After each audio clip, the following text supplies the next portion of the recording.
Okay, good morning, everyone. We are live. I'm coming at you from sunny Orlando. And for everyone that's back in the GTA, please do not be upset.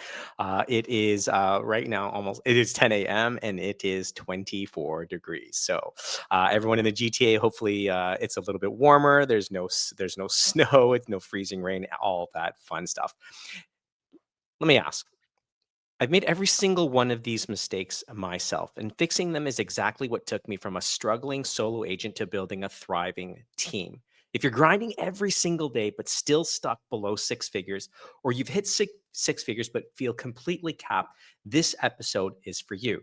Today, I'm breaking down the 5 mistakes that stop 95% of real estate agents from ever building a true seven-figure business. And a reminder, I've made every single one of these mistakes.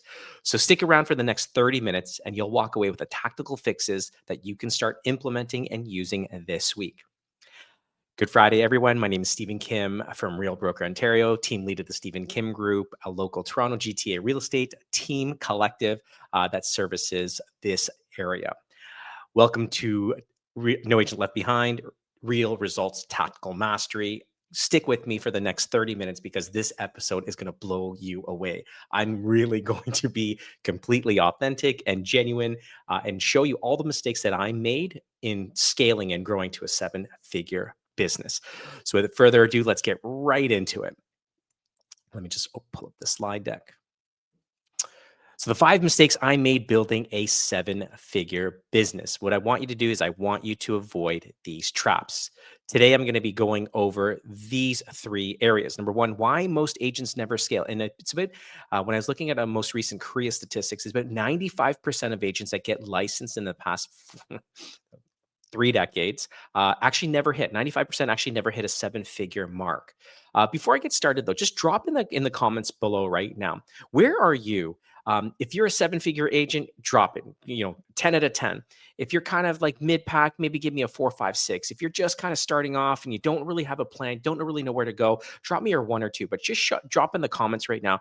Tell me, where are you in this sliding scale of income production? Are you a true seven-figure agent? Are you a six-figure agent? Are you a consistent five-figure agent? Comment 1, 2, 3, 4, 5, 6, 7, 8, 9, all the way to 10. Where are you? Number 2, the mistakes that I made early in my career and the fixes that I made. And then number 3, the game changer. This was the one thing that I implemented that really helped me scale to a seven-figure business. So why most agents never actually hit seven figures and why most will never hit seven figures. 90% of agents never actually break 500,000 GCI in all their years of being a registered sales rep. They treat real estate like a job, not a business. Let me say that again. They treat real estate like a job and not a business. Number 3, they have inconsistent habits and no systems, which equals a plateau or burnout in your business. How many of you right now in 2026 feel burnt out, right? We just started Q2, a couple of days into Q2. How many of you actually just feel burnt out already? Number 4, 90% feel stuck while 10% are able to scale effectively.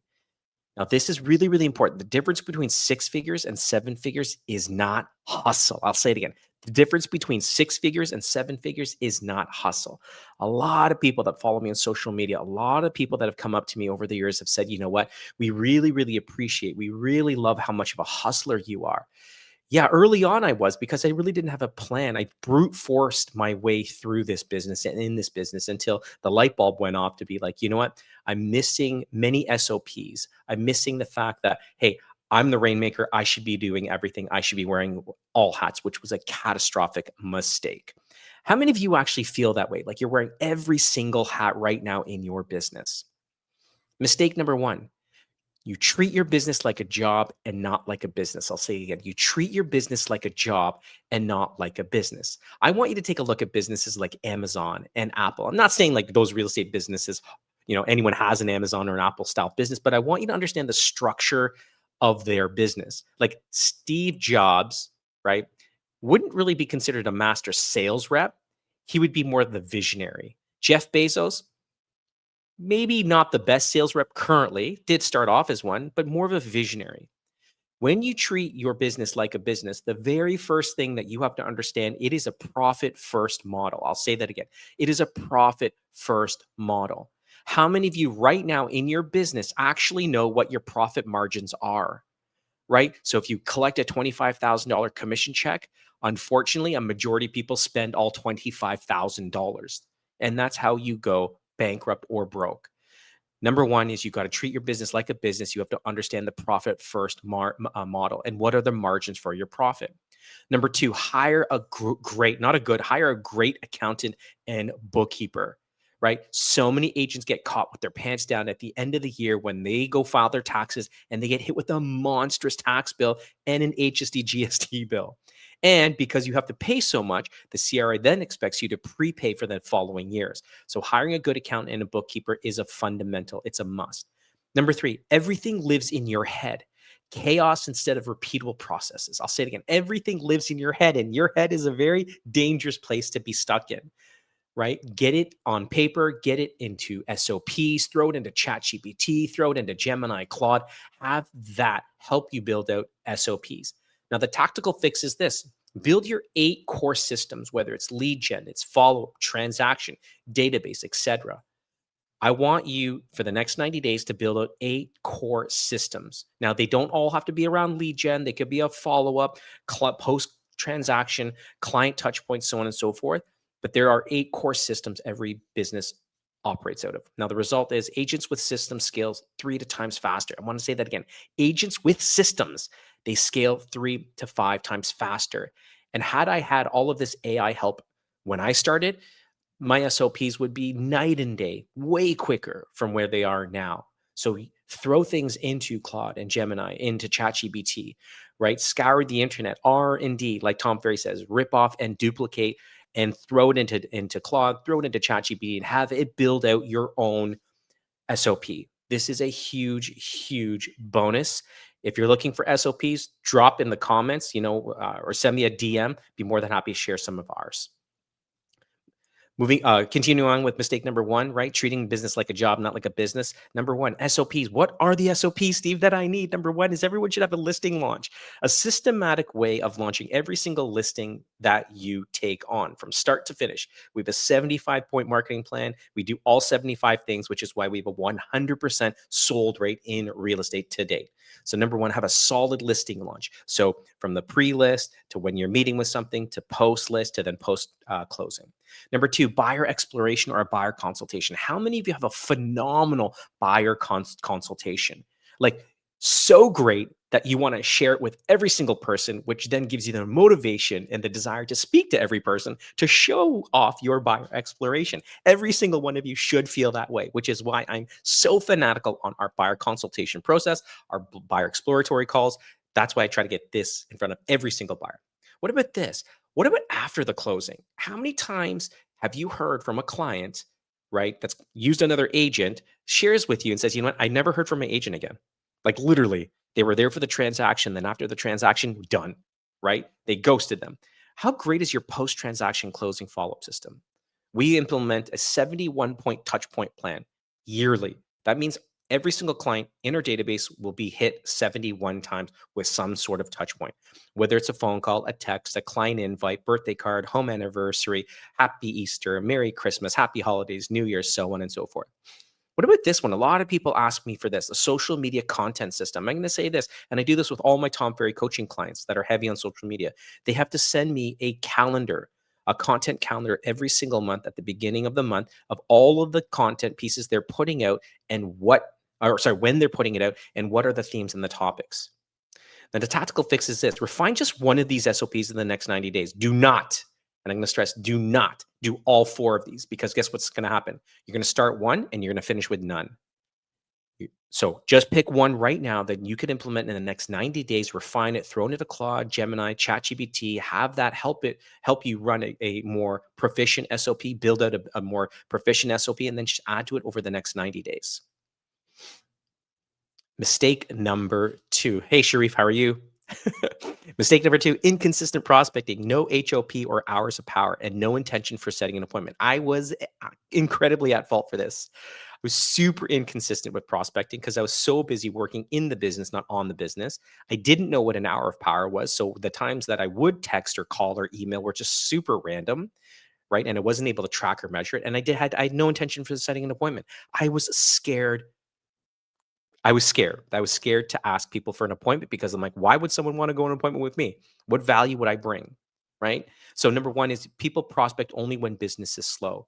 And so we have to understand in sales, right? Anything that I do into Q2, I will then reap the benefit in Q3 and Q4. Out of 90 and 100-day sales cycles.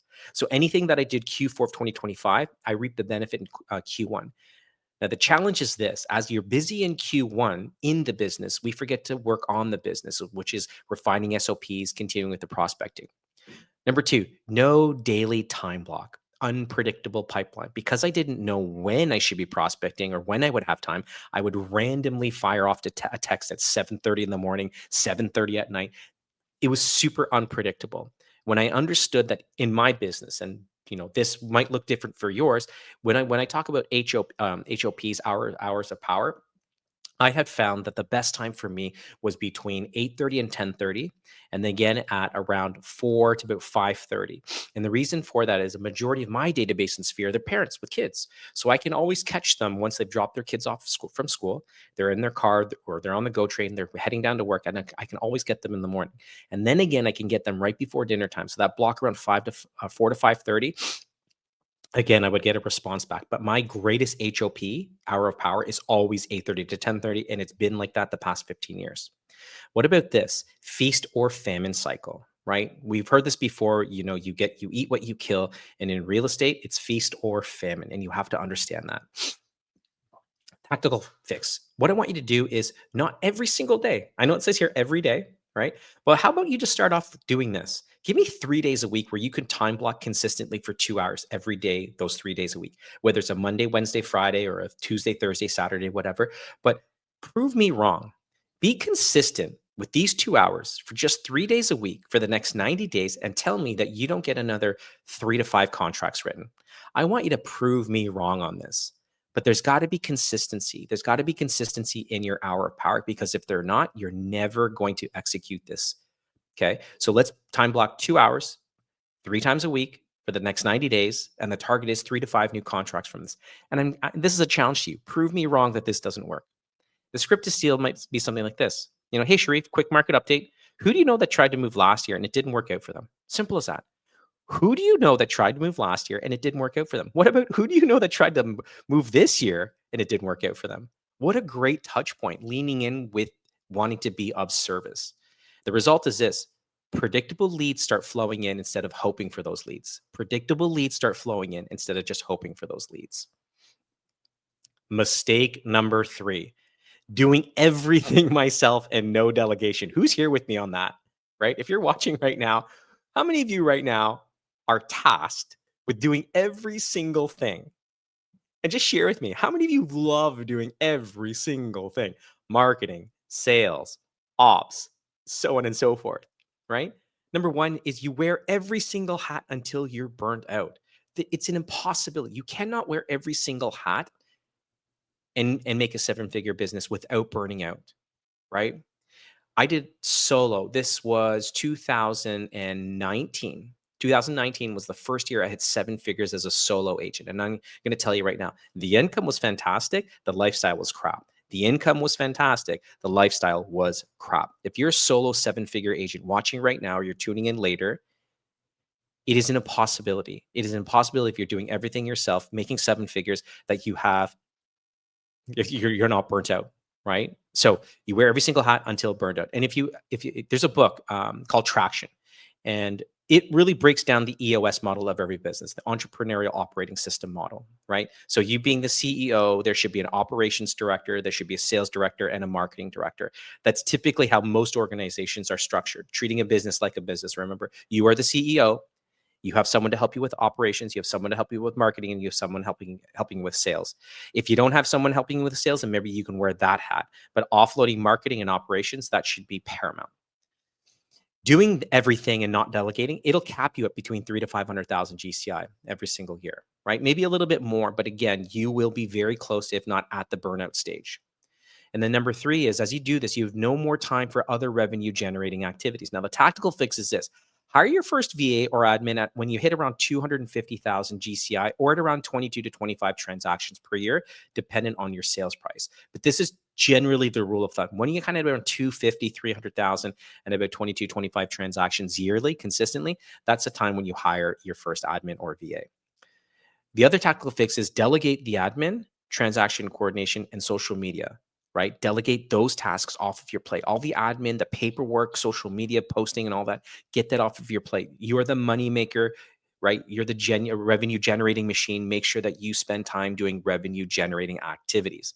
And the result is when you do this, you're going to, on average, free up about 20 hours in your week. I'll say it again. By doing this, you're going to free up about 20 hours in your week. Now, what are you going to do with the 20 hours? It's not for you to sit on a sit on a beach and relax. It's for you to hedge on the things that make you money, right? Which is prospecting and going on appointments.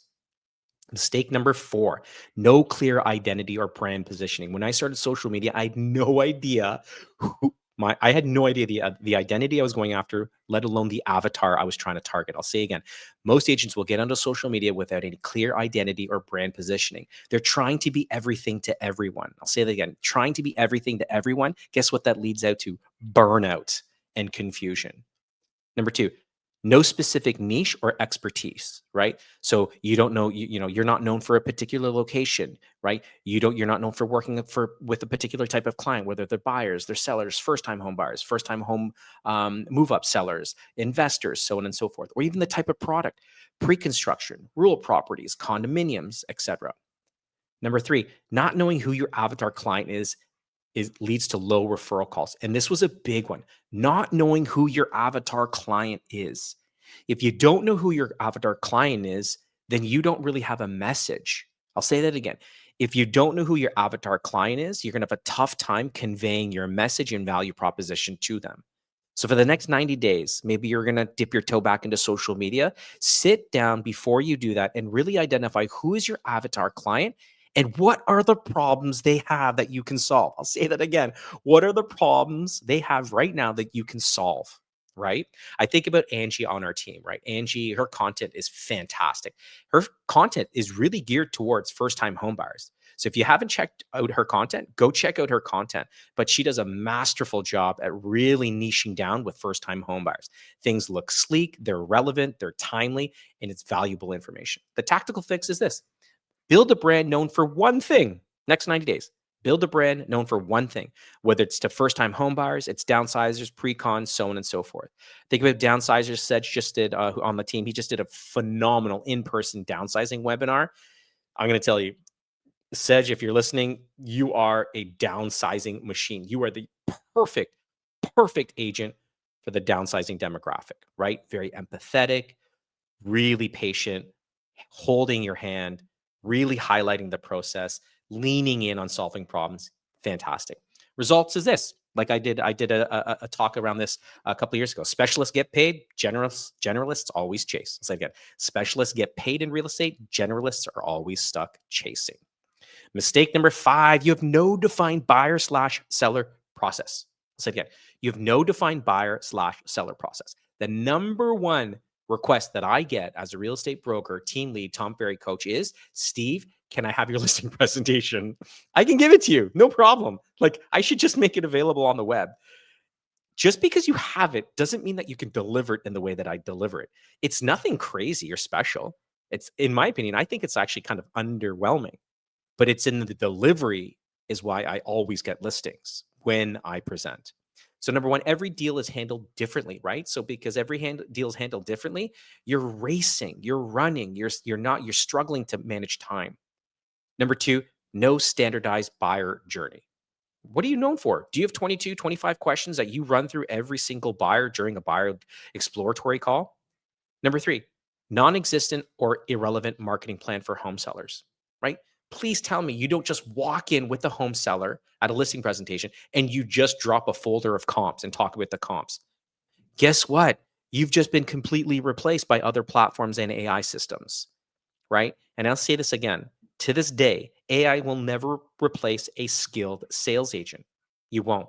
AI will give you tools to help make your job easier, But when it comes down to solving problems, being there, the empathy, the negotiations, the marketing, AI will never replace a scaled sales agent. Number four, inconsistent follow plan for buyer and seller leads. So what do you do? So you get a buyer lead and a seller lead. You go on a listing appointment. Then what?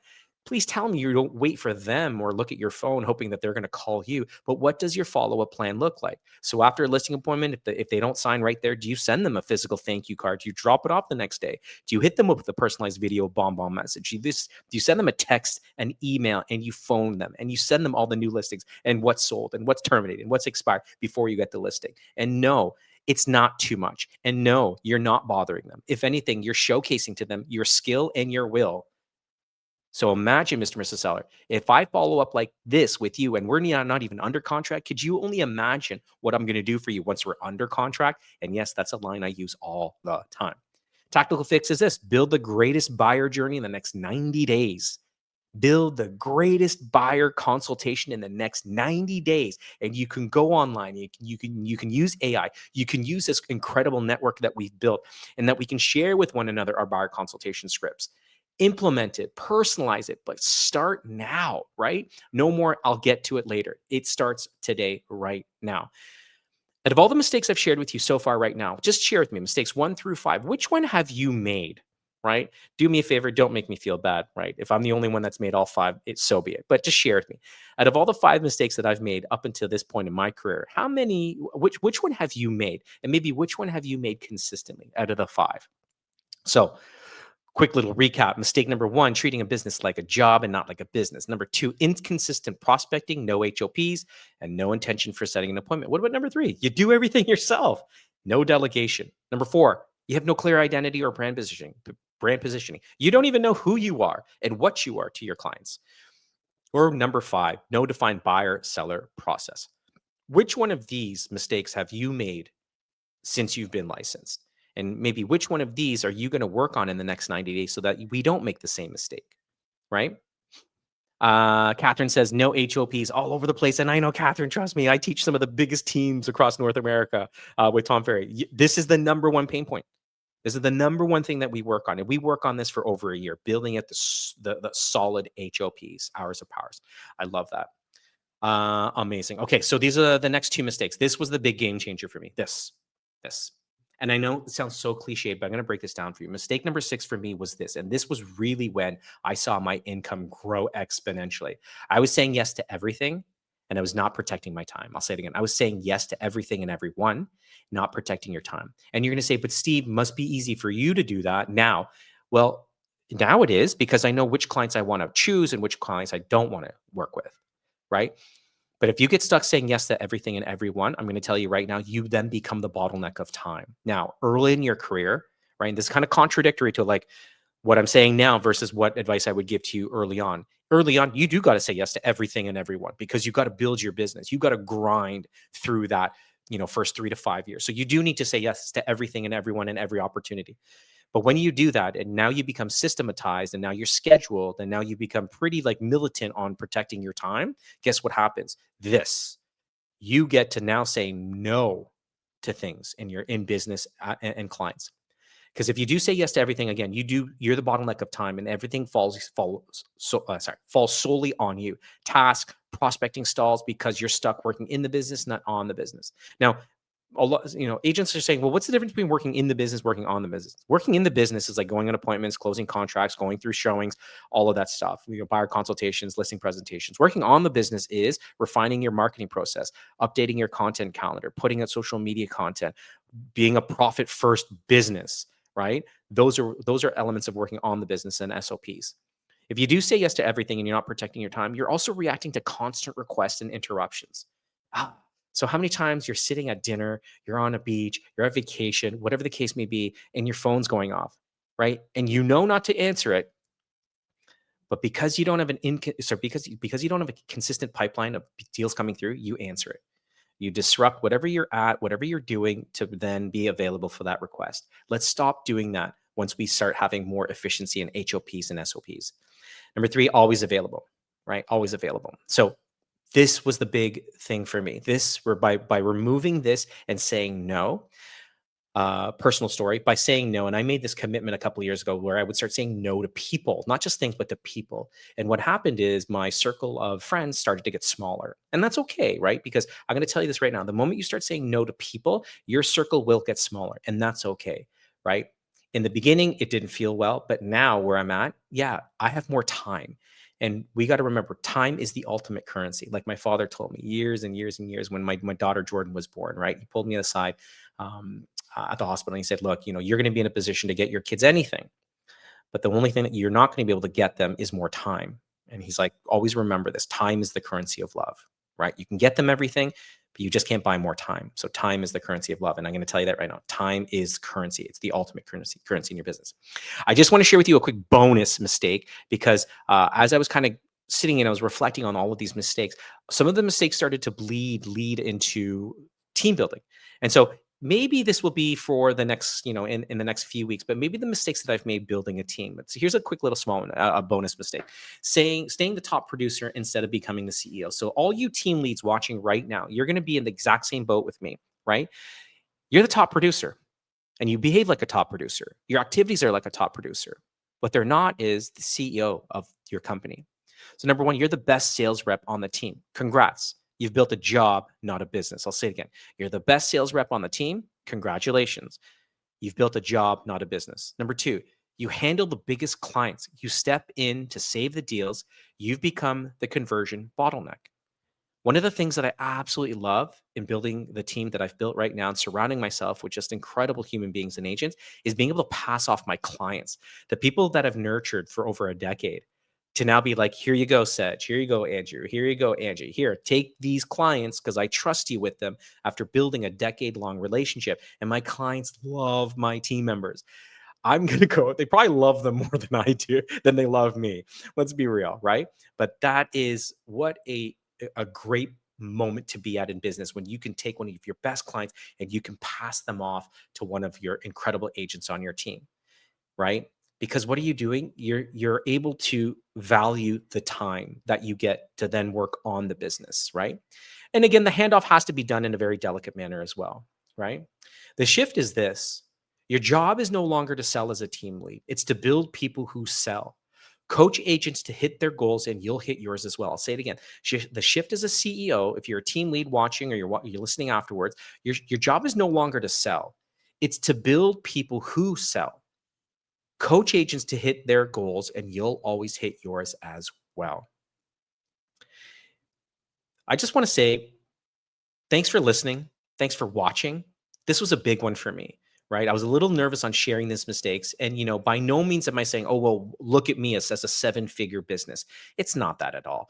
For those who know me, you know where I'm coming from with this, right? I just want to see people do well. So if I'm able to share something with you today where you can avoid making that mistakes, that is going to help you to become more of a consistent six-figure income or even a seven-figure income producer. Amazing. Use that. Right? As always, if you haven't already, I'd love for you to share this video, subscribe to our YouTube channel, and for next week, let's bring on one of our associates, bring on one of our colleagues. Let's continue building this community, because the community is what helps me stay motivated and thrive doing this every single Friday. I want to serve you, I want to help you, and I want all of us to continue to grow. I hope everyone has a great long Easter weekend for those that celebrate Easter. Spend time with family and friends. Good luck. This is the start of Q2. This is when we are busy in Q2, Q3. So let's hit the ground running. If you need anything, DM me, drop me a comment on the YouTube posts. And as always, be great, be kind, everyone, and see y'all next Friday, 10 a.m. Eastern. Peace.